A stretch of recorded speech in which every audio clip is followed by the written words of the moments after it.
Good morning. Out here in the beautiful forest of nature. We're gonna have some more sounds visiting us. Sun's a little bit up higher today, so I'm hoping it doesn't go down on me while I'm recording this. I know my face was hard to see, but that's okay. It's not my face you need to see. It's the content that I provide. I just finished with some of my journaling and organization of company aspects. Sorry, there's a very loud buzzard that keeps drawing my attention. But today, we're going to talk a little bit about what we are consuming. What is it that you are consuming? In every aspect of your being, of every aspect of your existence in this lifetime. From your thoughts and mental capacities, your emotions, the emotions that are displayed to you, emotions that might be absorbed, consumed.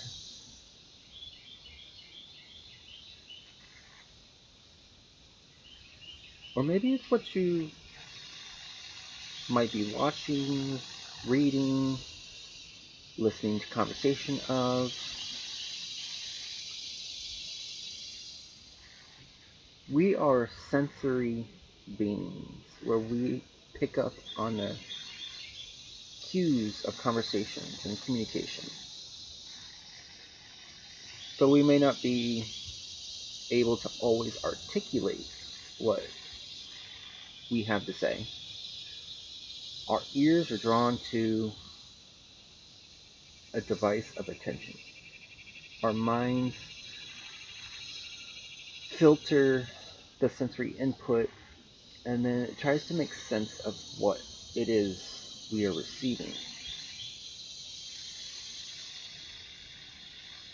who we are receiving it from. And there's multiple facets that it comes into our subconscious mind. The trust we've built with somebody, the experience that we have lived, the programs that are fed to us. I don't watch news. I'm not very into politics or government structure. I live here. Good old US of A.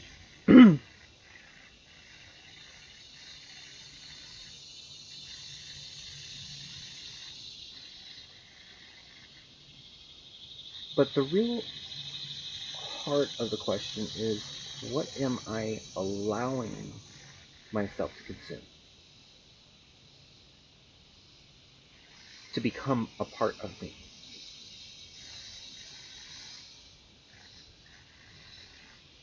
It can be from the source of food that you eat, the type of nutrition. It could be the type of activity that you feed.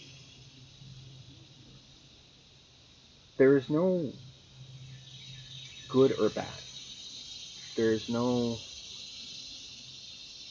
right or wrong until an action takes place to give it definition. Whether it's a thought, whether it's an emotion, whether it's a physical component of occurrence that elicits a reaction. See, you are a being with the divine gift of free will. No one can make you say something, feel something, know something without your allowing.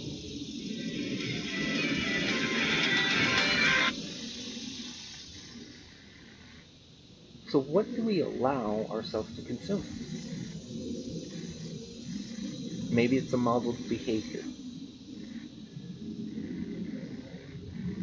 family grows up in a difficult environment, they come to experience and perceive life reality as that which is displayed. Arguments, fights,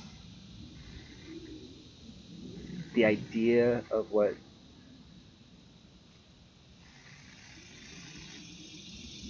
love could be, often misused in those situations. Not saying that they don't have genuine love or care or compassion, but in that moment, it's not being expressed. In that moment, an emotion is being expressed, a feeling derived from the thought of a circumstance.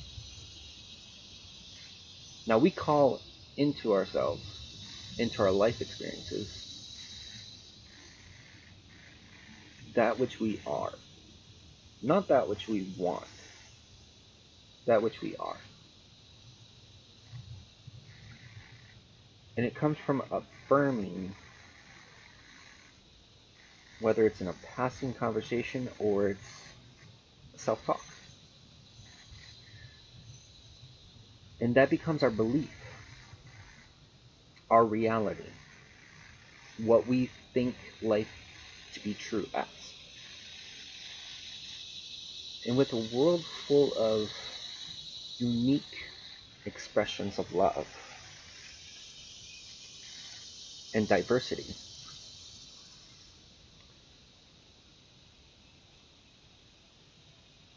not everyone's going to see eye to eye, and that's okay.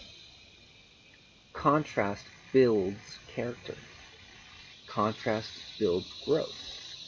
Contrast helps you develop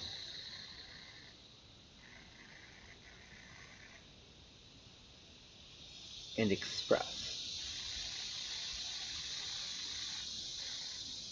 Sometimes you are born in a family that doesn't have much.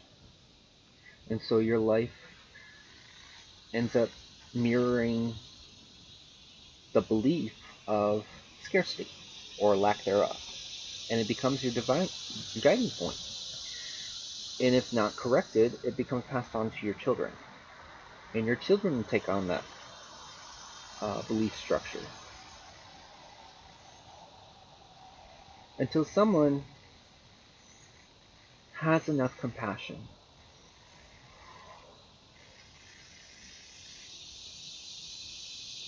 to provide the opportunity to see from a different perspective, a different light.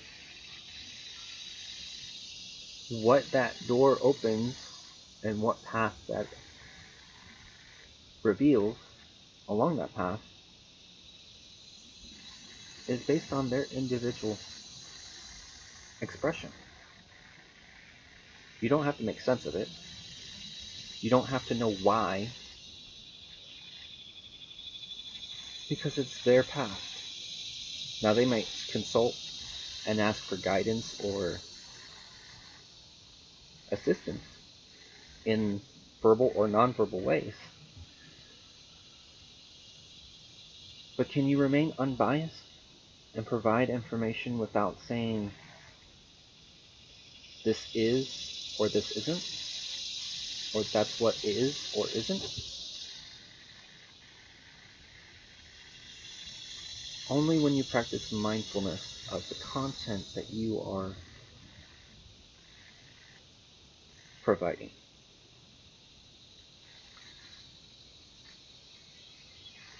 You see, we have the capacity for passion, things that we truly enjoy, things that drive us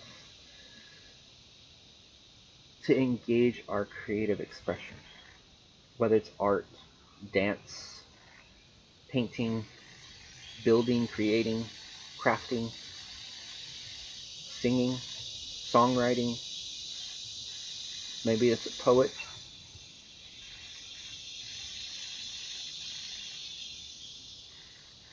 Maybe it's dramatic theater. I mean, we're all filling roles. in each other's lives. But in your life, you are both the creator and the participant of your own story. Your story is not yet written. It is being written as you go on autopilot. But you can take that authority back and write your story with intention, purpose. Take a journal or notebook. Write down something that you would desire to experience in your life. Go in detail, setting, what it looks like, what it feels like, what it smells like. Imagine the taste of the food at this occurrence. Imagine the expression of emotion as this thing has already occurred and come to pass. Hold on to that. Because it's in that key of vibration that the universe starts spinning it. And sometimes it'll come fast. Sometimes it'll come slow. Sometimes we get in our own way and we sabotage ourselves. In some people's belief structures, they send up a prayer. They pray on their hands and knees fervently, and as soon as they get up and walk out the door or their secret chamber, they're asking why it's not here yet. Why haven't it been answered? It was answered. But now you put the cast of doubt, which is of different vibration than the vibration and frequency that you were at when requesting. If you ask in the mindset of never getting, it's going to be never getting. But if you assume the role and feel as if you already have that thing, I don't care if you dress up in clothes to make it feel like it's real. I don't care if a bunch of people laugh at you. It's not their life. It's yours. It's your emotions. It's your experiences. It's your expressions. They can't drive your body for you, just as much as they can't walk your path for you. But what are you consuming? What are you feeding your mind? What are you allowing your heart to be fed with? Are you engaging and circling with people that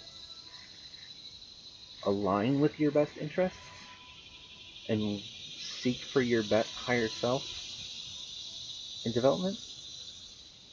Or are you met with people that compete,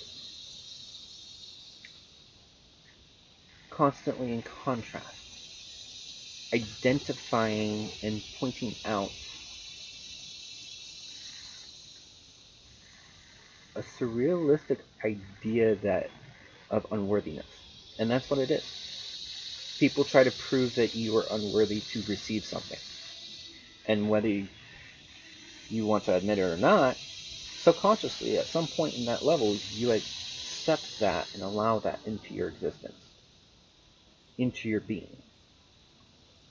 And then you see it in life experiences, repeating, because it became part of you. And now everything that you experience in your life up to this point is because of everything that you have consumed up to this point. Now, sometimes we don't always get all the nutrients. of what we consume. Sometimes, even when something is good for you, it might be rotten, or it may have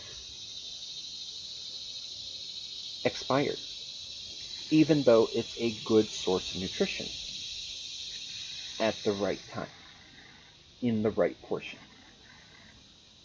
I'm not here to tell you don't eat what you want. I'm not here to tell you what you are thinking, believing, or feeling is invalid. It's all valid. But what you do with it, that's you. That's your choice. That's your free will. And every ripple that comes from it, from that decision, that reaction, that expression. Show a kinding gesture to somebody, and somebody else watches it. Doesn't matter if it looks like nobody's around. Someone's watching, always. And that person that's watching is absorbing that behavior, that energy, and conduct, and will shortly also replicate it. And then you have a world of consumers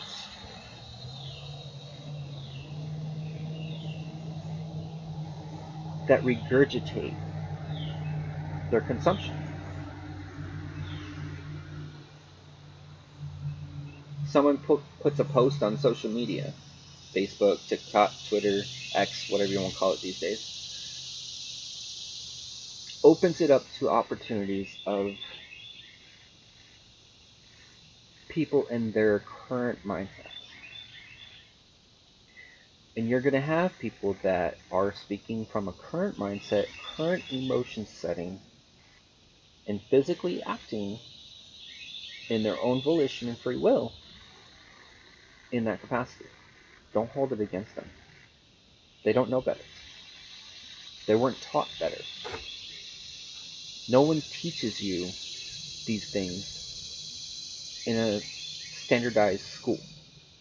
Standardized schools teach you a platform, a foundation of learning. But you were probably so busy that in that whole capacity of consuming,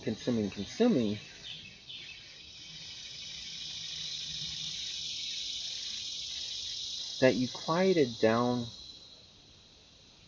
what your body really wanted to consume. And just fed it proverbial garbage. Left it up to the devices of malnutrition. And I can give you coaching on health and wellness. I can give you coaching on physical fitness and nutrition. I can give you a plethora of what's good physically, mentally, and emotionally for your body. But you are a unique expression. So I could give you a whole plethora of things that may or may not be contributive to your well-being. But I can't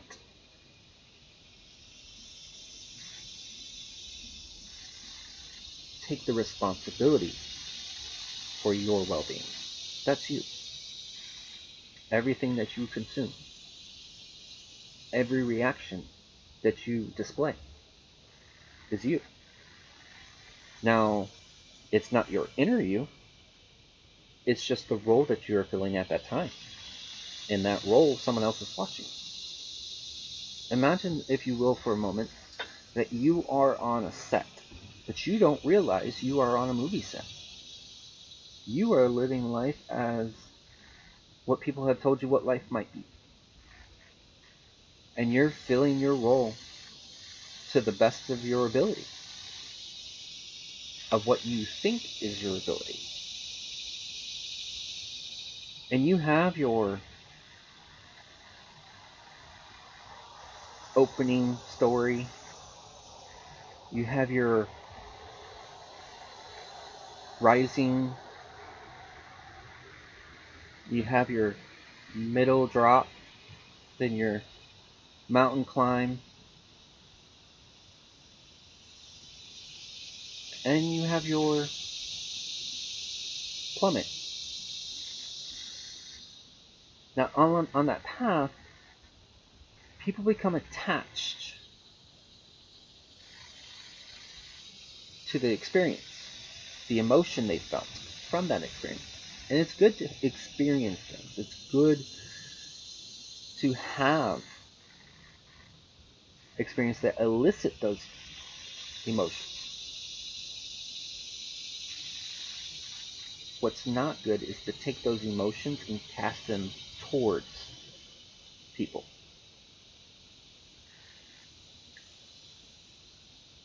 Feel it, express it, release it. Otherwise, in that storyline, you might be stuck at your mid fall. Whether it's depression, substance abuse, relational entanglements that seem to never work out right. But then you get a breather. You push through and you start going back up. That mountain, that bigger climb. And it's work. But at that same time that you're climbing up, you redirect your attention to where you came from, what you've already experienced. And you bring that scene into your current scene. And now you live a double scene, culminating the experience, creating a repeat of that experience in different forms and facets through different people, situations, and circumstances.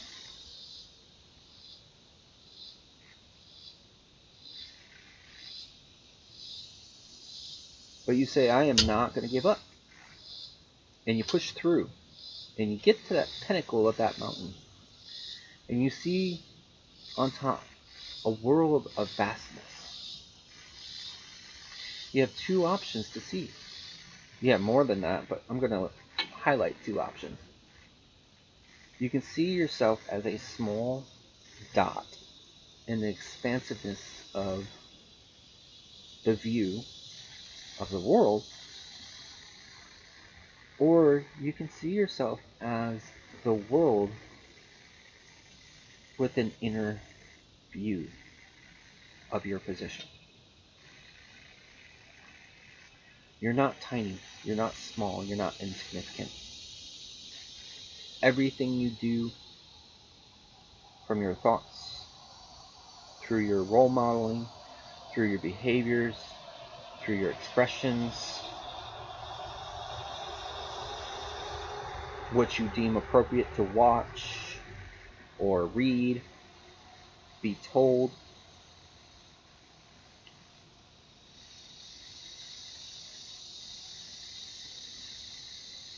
becomes a television screen for someone else.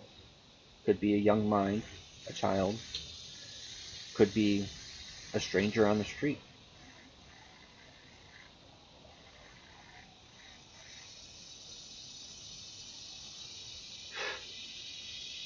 Bug just flew in my face.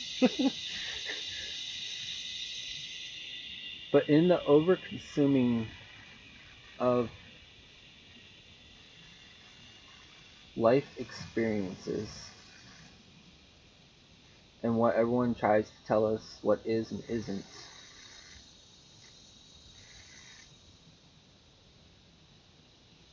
we become obese with the content.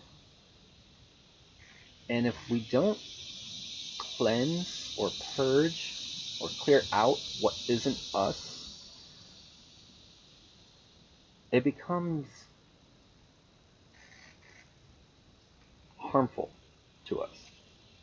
Whether it's pain, discomfort, a circumstance that brings pain or discomfort,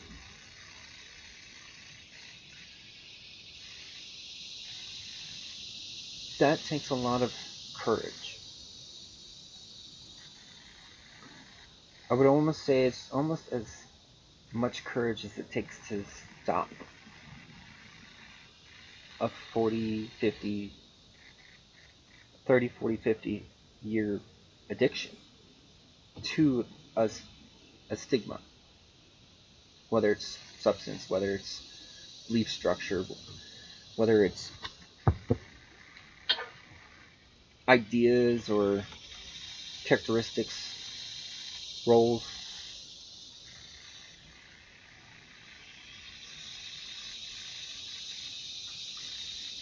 What are you affirming through your consumption? I could tell you a plethora of resources that I read, but you would never get to the point of where I personally am at unless you went through the exact same, no diversion of, but the exact same experiences. All the highs and lows, all the love and hurt.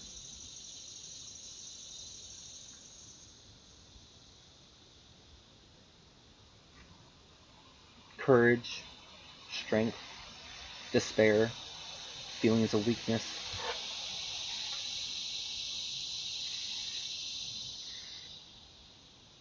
But you can't.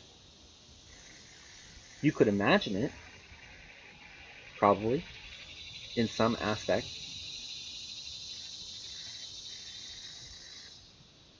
But you can't live my experience.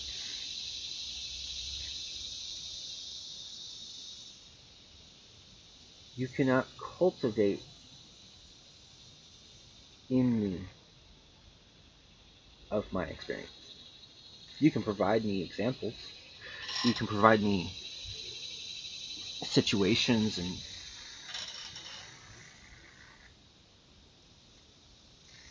life circumstances.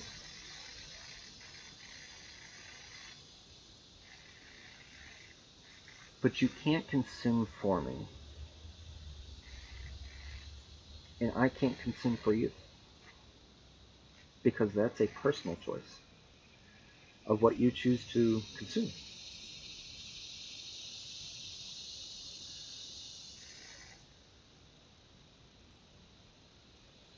So if I have the power to be anything I want to be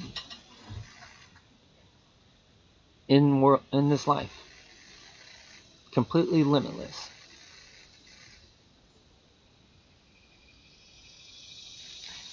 and I know that the greater value is of my highest or higher expressions of emotion, highest mindfulness of thoughts and well-being, well-intentions, and physical components that align to those, then why would I want to be anything else? Why would I want to don the garments and the identity of anything less? Because it was displayed, because it was a format that allowed for consumption? No. It takes a great amount of strength and courage to fashion your will back to yourself. Even when people don't understand it. Even when people don't see eye to eye. Maybe complex or perplexing to them. Maybe when you speak, it's not understood, though it's completely understood from your speech. And people will tell you, that when you speak to people that you need to craft it in a certain way that they can receive it. Some aspects of that is correct. But what if you don't have the experience or the language of authenticity to speak in that capacity and communicate the way that the person is desiring the communication to occur? Does it make your statements invalid? Does it make what you think or believe not important? No. It just means that both persons have work to do. And if you're like most people in this world, you don't like change because you're used to what is and isn't, you will meet opposition. You will meet difficulty. You will meet challenges.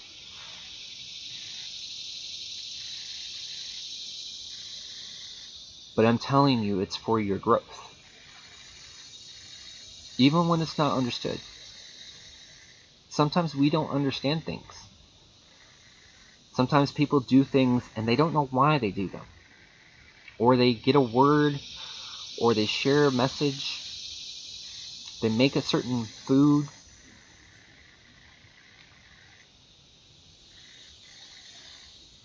and it's like they blinked out. They don't know how they did it, or why they did it. Because there was no why. There was no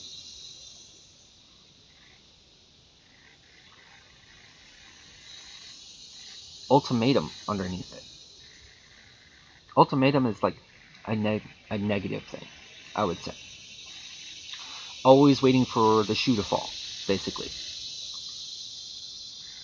But if you wait a whole lifetime waiting for that shoe to fall and it never fell, would you just be trapping yourself in a mental prison box? Or maybe you're just calling that vibration back and back, and your internal self, or the internal self of that person combined, is rewriting the story. Maybe you have separation anxiety. Maybe you feel like people are going to leave you.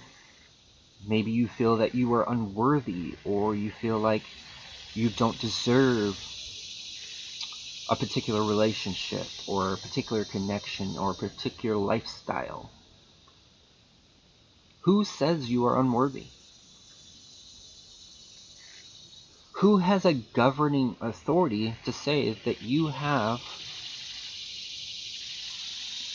no worthiness? You came here to live a life experience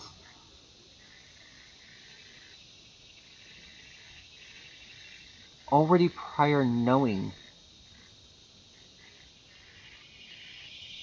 what you would experience. You just don't remember.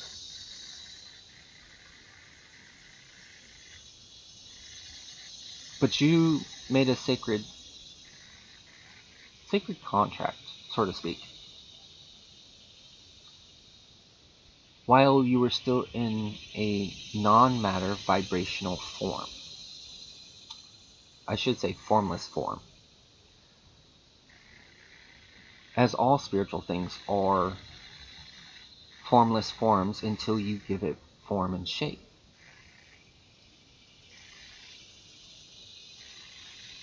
But you are divine creators. You create your reality.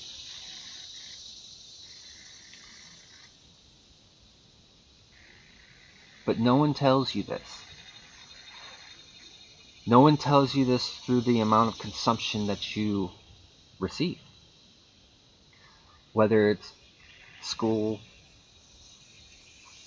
whether it's news, media. You see, it's very easy to get controlled and manipulated into the worldly attention or worldly vying for your attention. To drown out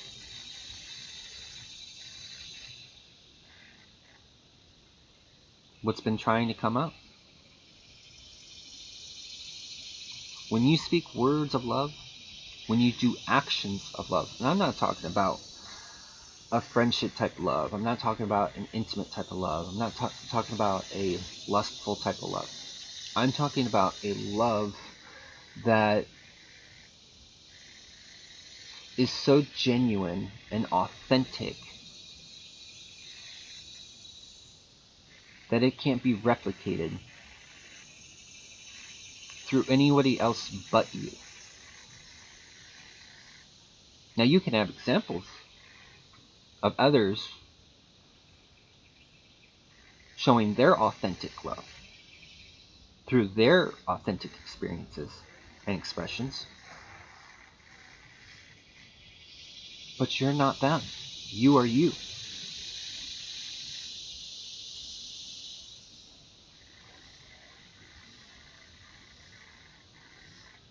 I don't dismiss those who desire religion or a faith-based practice.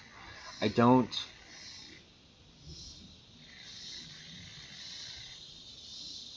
disregard their desire for that.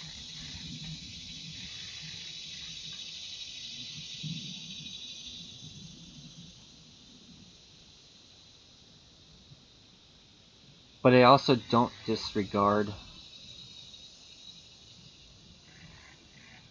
the physical components that don't line up, made out of nature. And unless you are the divine being that created that person, you don't have any authority of how they act their life, how they live their life, whatever lifestyle they display. The only authority that you have is over your own life, how you react, how you respond. Getting people to follow you and share in your belief or share in your ideas ostracizes people of their individual creativity and expression. It creates division amongst people, creates separation. It creates, for lack of a better term, hatred. If you can't accept somebody as they are, you are not loving them. You don't have to love what they do.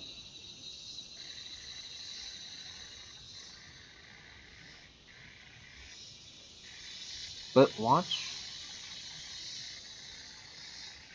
how you use your tongue. Watch how you speak your words. Watch how your thoughts culminate in your mind of what your eyes perceive.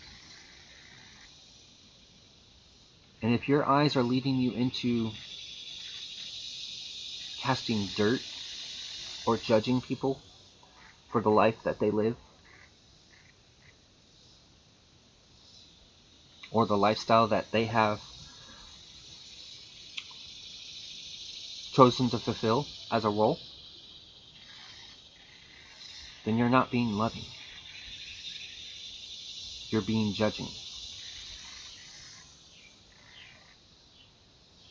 And maybe it's the fact of someone having to say it for it to be realized. There's things in my life that I didn't even know that I was doing until either my partner or someone else in my life presented it, either through oral communication or filled the role and showed me what I was projecting out. I love all creation, all creatures, all people. There's no division. Do I like what some people do? No. Do I want to do what all people do? No.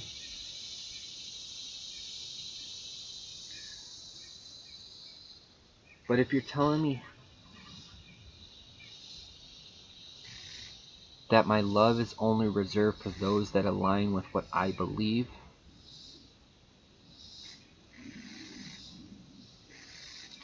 then I am farthest from who I truly am. And I have absorbed and consumed so much of this world that I now look more and present myself and act more as the world.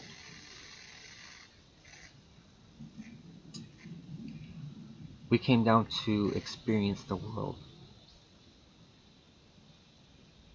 not to become the world.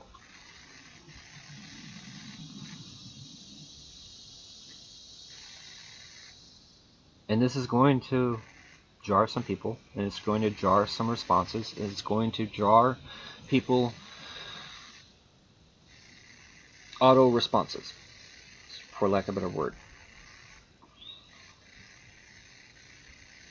But understand, and I know this is going on 41 minutes. I was thinking that this was probably going to be only about 20 minutes. My bad. But as information flows to me, it pours out. Raw, unfiltered, unedited, authenticness. My expressions don't always show what I am feeling through my face. And I believe it's because I've lived with a social mask for so long that if I felt like I could smile or laugh or genuinely express joy or happiness,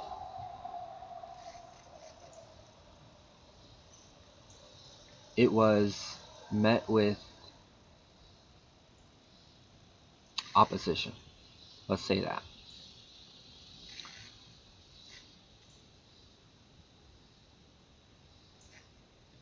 So I don't have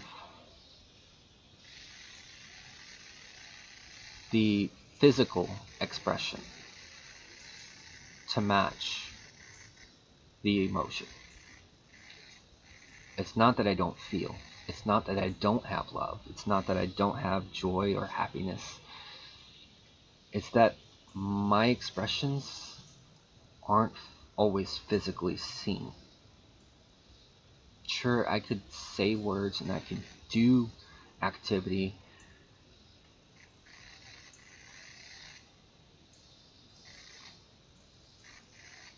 but my inner authentic self, below all the consumption of this world's input and sensory recording,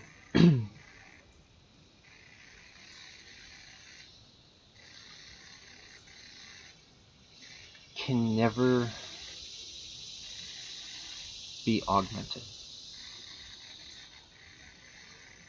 Because at a young age, I trained myself to not physically show through facial expressions authenticity. But I still did it through my thoughts, my actions, my paintings, my art, my writings, my journals, my photography, anything that I had a passion in. I closely guarded it until something or someone came along and said, stop doing that. I don't like that sound, or I don't like that music, or when it didn't resonate with someone else, either it challenged them or it wasn't for them. And either I had to stifle the passion or find an alternative location to do so. It didn't matter whether it snowed, rained, cold, hot, doesn't matter. And that's where control started sinking in of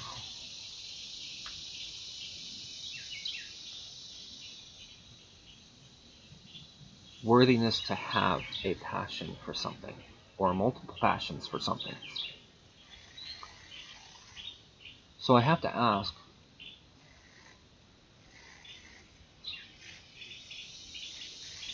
who are you to stifle someone else's passions because it doesn't correlate with you? Whether it's how they dress, or sing out of tune, play an instrument that sounds like a creaking gong, or whistling, making noises. Don't see it as a threat. See it as an opportunity to grow. Meet it with an authentic expression of your inner being.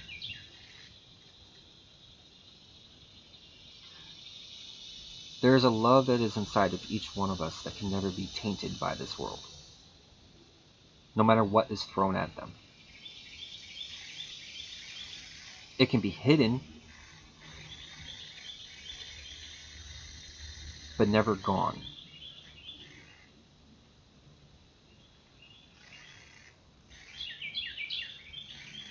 I see people asking for help all the time. Some of them are given a label of always asking. Some of them are given labels of, or some of them are met with compassion. Some of them are met with, well, do better. Why don't you do this? Why don't you do that? Those are reactionary responses. Free will reactionary responses to something that has been presented before you. And it's challenging you, but you don't see it. Instead, you meet it with disgust,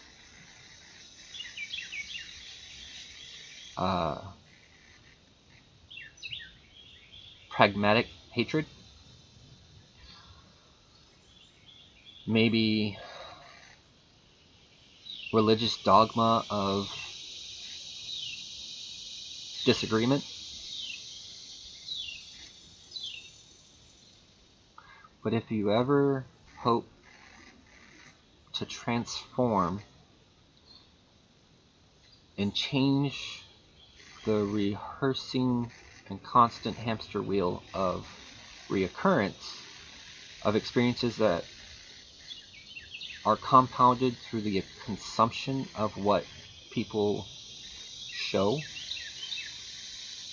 or what you read, what you watch, you have work to do. And if you need help, connect with me. I don't hold any judgment. I hold no biasness. I'm not concerned with what faith or religion or belief structure you have, because what I do, it's not a religion. It's not based on the practices of fire and fury, so to speak. Though it is rooted in a different type of fire, a fire that doesn't actually burn, but it renews and refines through transformative practices. I don't ask you to believe what I believe. I don't ask you to follow what I say. I ask you to discern what I share. And if it resonates with you, it's meant for you. If it doesn't, all good and well. There's something else out there for you.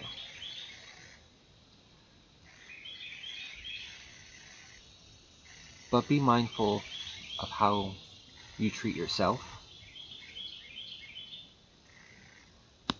and how you treat others. Because what you are behind closed doors might not be the same character that you try to show in public. But it comes out. Sometimes in subtle ways. And the people that pick it up the fastest are children. Children cue into those subtleties because they haven't been bombarded by the conditioning of all of these things. They have a clear slate, so they observe and absorb, practice, and replicate. When you say something that slips out of your mouth that you probably shouldn't have said, and your 2-year-old, 4-year-old, 12-year-old says it, who are you going to hold blame? The child because they replicated what their environment was displaying? Just because you said you're an adult and you can say this and expect them not to say it? It don't work that way. If you want your children to model a behavior that is closest to their authentic self, then show your authentic self.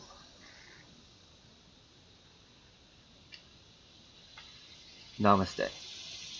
I send blessings of love, light, purity, and compassion of the highest form.